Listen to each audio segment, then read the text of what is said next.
Keir Starmer ends his first 100 days in office almost as unpopular as the government he replaced. 59% of the public now disapprove of the new government compared to only 18% who approve of it. We've, of course, talked a lot on this show already about Keir Starmer's unpopularity. We won't just rehearse all of those same arguments. But the YouGov poll also, and this is very interesting, has polling on the main policies Labour has adopted. So when it comes to, so this could explain, why it is they become unpopular, or it's probably more to do with freebies and the like. But policies of the Labour government that people like, 61% agree with new pay deals with striking doctors. So they like those pay rises for doctors. Keeping the 2-child limit on welfare benefit. So our viewers might be disappointed to learn that 57% of the public approve of that. So actually, Labour's second most popular policy, unfortunately, 28% disapprove. Lifting the ban on building new onshore wind farms in England, very popular. Suspending some arms sales to Israel, very popular. Of course, we think that didn't go far enough. Scrapping the previous government's Rwanda plan on immigration. Again, we're getting here, it's a bit more divided, but the plurality thinks that's a good idea. Agreeing new pay deals with striking train drivers. Actually, the plurality there disapprove, but not, it's pretty much 50-50 there. Handling of the riots, pretty much 50-50. And then the unpopular ones, what Labour have done that people really don't like, 55% of people disapprove of them making pensioners' winter fuel payments means tested, only 34% approve. And at the bottom there, releasing some prisoners early in order to avoid jail overcrowding. People really don't like this. 68% of people disapprove of this, only 21% approve. I'd say that bottom one is a little bit unfair on the Labour Party because they didn't really have a choice. That was a Tory thing. Aaron, it is, I think tomorrow, isn't it, going to be sort of the first 100 days of Keir Starmer. Any of these sort of polling on policies surprise you? Do you think this gives us much insight into Labour's woes? Well, you've only got 4 policies there, Michael, which are net positive popular. And actually, they're things that Labour's kind of not really wanted to do. One of them is, of course, ending the sale of some arms to Israel. Yes, hugely popular with the doctors and nurses. You know, if you looked at Twitter and you looked at the media, you'd have no idea that's the most popular thing they've done. No idea at all. But people, A, think that those professions should be earning more money. B, they know, rightly, by the way, that it's a necessary first step to reducing NHS waiting lists. Look, the first 100 days, this idea of a first 100 days of government, it comes from Franklin Delano Roosevelt, FDR, in the US. He wins an election.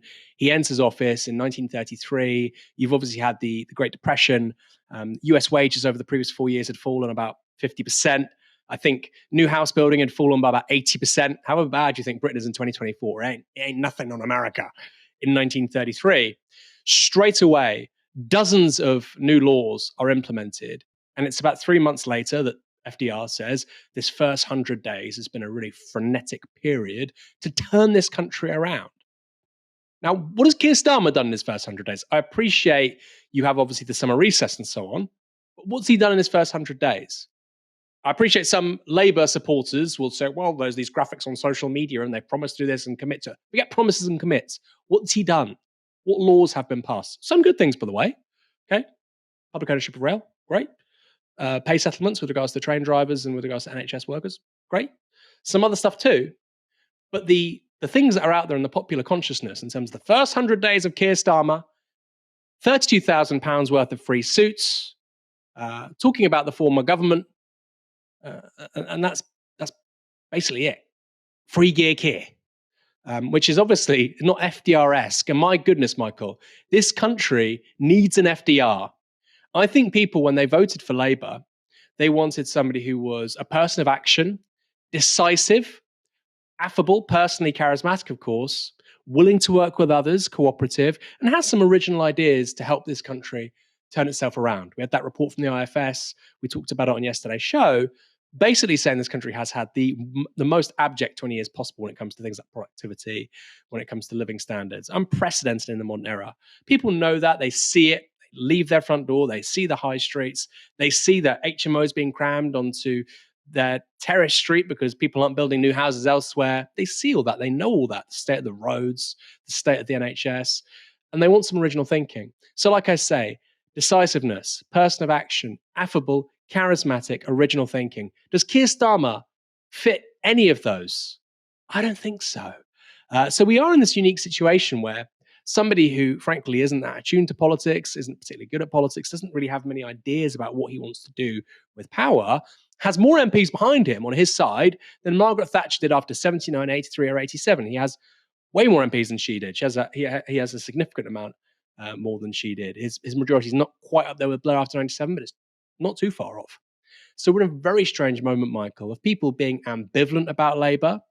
You know, there was a brief window of hope and optimism. You even see that in business confidence. It picks up after July.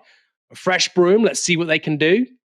But then misery guts Keir, who has no ideas and can only talk down the country, can only talk down his own party very often, can only talk things down. And he's not a very, bubbly guy when it comes to his own offer either, has managed to depress the country once more just in time for Christmas.